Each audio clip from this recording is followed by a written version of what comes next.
Hi, everybody, and welcome back to our Halloween special of episodes. And yes, I did that intentionally.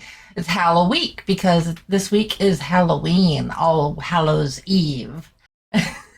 So, as you can see right here on the side, we are going to be talking about The Conjuring today. Now, I did say when I started these video podcasts that we would have our shows up on Monday, Wednesday, Friday, and Saturday. But with this being the Halloween, we are going to have shows Monday, Tuesday, Wednesday, Thursday, Friday, and Saturday this week because I want to focus on our Monday through Thursday of covering the 4 Conjuring movies. So if you have ever been a fan of The Conjuring, or even if you're not, we are going to be talking about some special things about these movies along the way and a few little bonus extras along the way too, which just might surprise you a little bit. So even if you're not into the horror movies, you might get something out of these. And if not, it's like, I hope at least they'll be entertaining. So, of course, I'm not going to ever cover anything too scary. We are going to be playing the trailer here along with that. But with these ones, I'm going to be doing something that I haven't done yet on one of these video reviews. I'm going to be sharing the original review that was on moviedeputy.com for this movie. This is one that I was one of the first ones that I had reviewed back in the day. So that's kind of going back a little bit. I've been doing this now 11 years. So yeah, this kind of dates me. But this one actually came out in 2013. I started Deputy in 2014. And I think I reviewed this one around 15 or 16-ish or so. So yeah, it's been on there for a while. Of course, before I even get into this, I did give The Conjuring a guilty rating. I hope nobody is surprised by that. So let's jump right in with the trailer on this one. All right, it's 9:18. We're headed down into the cellar where the doors just opened on its own. Give us a sign that you want to communicate with us. Who you see here is Ed and Lorraine Warren. The Conjuring movies are actually based on their experiences of their life and what the things that they did in the pursuit of trying to help people who dealt with the strange and unnatural things. And there's going to be more about that as these movies carry on. So.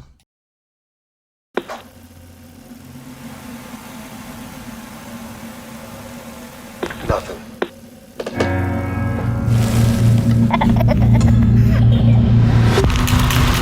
What are you guys? Well, we've been called ghost hunters, paranormal researchers. But we prefer to be known simply as Ed and Lorraine Warren.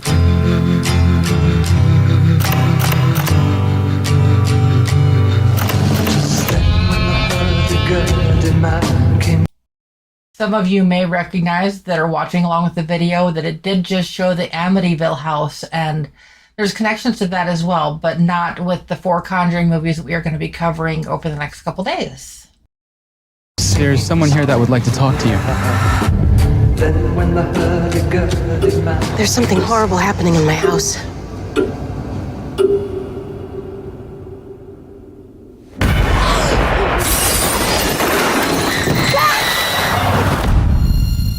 It's November 1st, 1971. I'm sitting here with Carolyn Perron, who, with her family, has been experiencing supernatural occurrences. You picking up anything in here, hon? Something awful happened here, Ed. What is it? Whatever Lorraine sees, feels, touches, it takes a toll on her. A little piece each time. You have a lot of spirits in here, but there's the one that I'm most worried about because it is so hateful. Look what she made me do. Again, another familiar face that you probably just saw. If you're a fan of the Twilight series, you would recognize the young actress that played Renesmee is in this one. We have to get out of here. That's not gonna help. This thing has latched itself to your family. Father, we never seen nothing like this. Another familiar face, which I'm sure you just saw, is, like I said, you're going to see a lot of familiar faces, young actresses that made their way bigger and bigger in Hollywood as time went on. And like in this story, in The Conjuring, it's not about a simple possession. It is about something that's a whole lot more. And there's nothing like overly gory in the trailer. If you were easily grossed out, there's nothing overly gory in this, but it just kind of gives an inkling of what this movie is about. Just kind of gives you that feeling of dread just slightly. And if I have a little bit of a smile, I do kind of like these movies on a personal level. And then they were also done quite well, which I'm hoping that you can stay with me at least till the end, and I will tell you what the score is as we approach the end here. I'm coming with you. No way. I can't lose you. There's a lady in a dirty nightgown that I see in my dreams. She's standing in front of my mom's bed.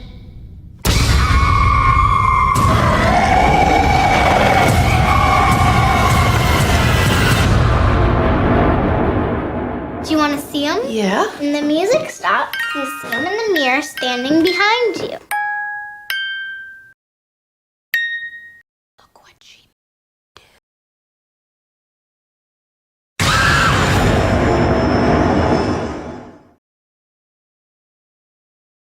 So that is the trailer that's the original trailer for this movie. And so I just kind of hope that gives you a little bit of an inkling into what to expect from that. And yeah, it's a little bit unnerving for some, but hopefully not too badly. But I want to share with you the original review that had been up on Movie Deputy's website. Here we go. Amityville, one of the most documented paranormal case. Oops, I was on the wrong one, so my apologies on that. I make mistakes from here and there, but I caught it. So that's actually a little bit of a quote from the Amityville, or the Conjuring 2 review. But I have corrected that, and so I'm back over here where it belongs, so my apologies on that. But back to the Conjuring review, here we go. There is much about this world that we'll never understand. The Warrens spent much of their lives trying to understand the unexplainable. Much of their work has been documented and studied to aid in paranormal investigations to this day. One case in particular was one that they never revealed very much about until now. The Perron family had relocated because of the father's job.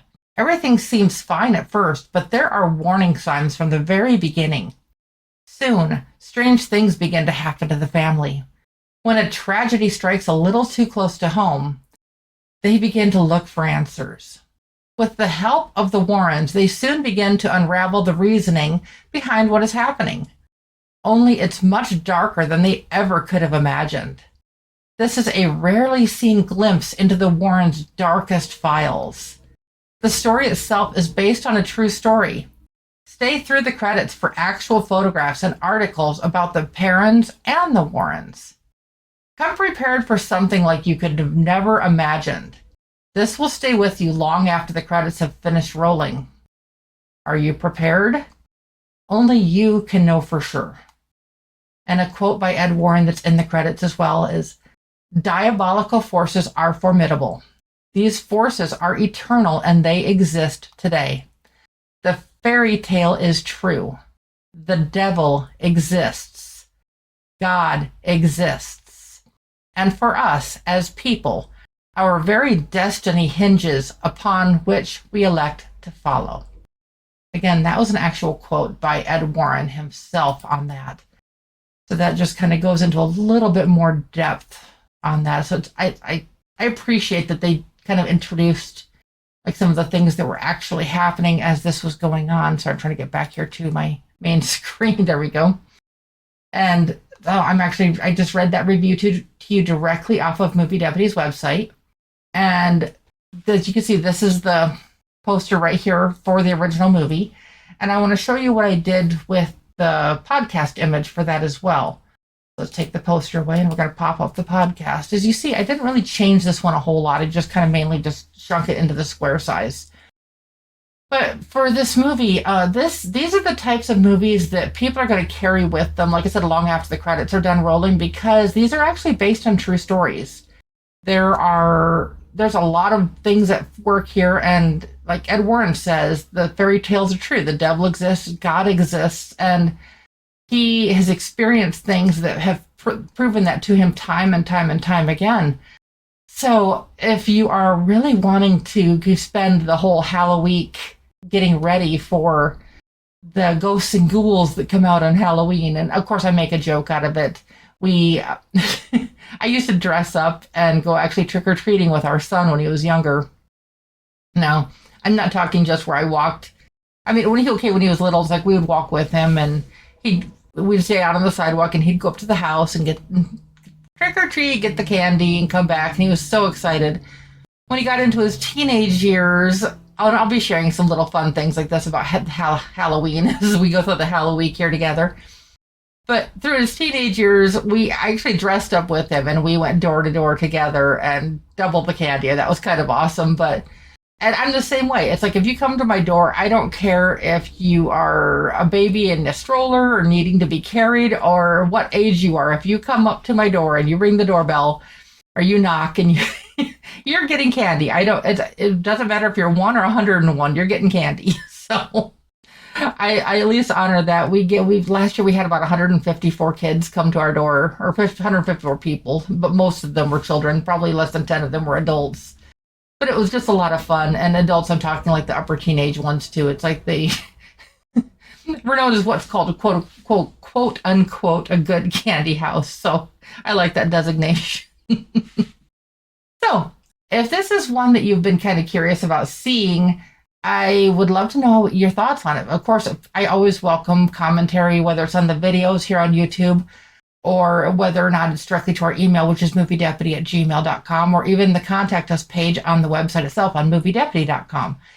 So like I said, I'm always welcoming the comments on especially stories such as the ones that are based on true stories, whether or not it's creeped out or... Okay, I'm really weird when it comes to horror movies. I've actually never had a nightmare from a horror movie. I've had nightmares, but never from movies. I can remember even watching things like The Exorcist and Poltergeist when I was younger and thinking they were kind of funny. It's like, if I laugh at a horror movie, that kind of kills the score right there. I mean, to be honest, if there's something that makes me laugh in a horror movie, I'm just like, I'm here to be scared, or just at least the jump scares. I love jump scares. But... just something a little bit different. Like I said, I did give this movie a guilty rating, which should come as no surprise, especially considering the movie that we are talking about here. And then score-wise, I'm actually going to kind of surprise you a little bit on this one. And you may be thinking, why? And it's like, well, because where my score came in on The Conjuring. This Conjuring movie, I gave a 7.5 out of 10 on the Deputy scale. Yep, you did hear that right. It's a watchable, good story, plot with some questionable content, and anybody who is sensitive to stories like this will understand why I have labeled this as plot with some questionable content. Are there some errors in this one? Definitely, but that's not enough that it takes away from the story, and so I try to take that into account. I'm going to try to start incorporating an image of our review of our rating system and kind of what the breakdown of that is, so people can understand it a little bit more. So I hope that you are enjoying these, and I hope that you are enjoying this adventure. Make sure to come back every day this week, especially if you're a fan of the Conjuring movies, because we are going to have these up. And as always, I will be back soon. Bye-bye.